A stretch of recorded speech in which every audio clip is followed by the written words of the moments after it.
बहुत मुबारक हो, अल्लाह ने आपको एक बेटा दिया है। माँ और बेटा दोनों बिल्कुल ठीक हैं। बहुत मुबारक हो बेटे।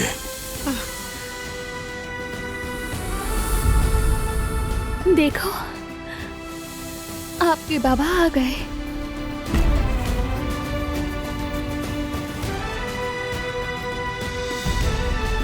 हम आ गए। मेरा शहजादा आ गया, मेरा पहलवान, माशाअल्लाह, नज़्र मंदूर।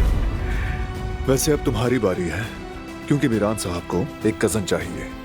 इंशाल्लाह भाई।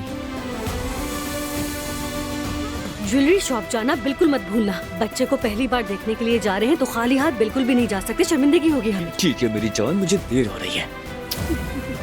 ख्याल रखना।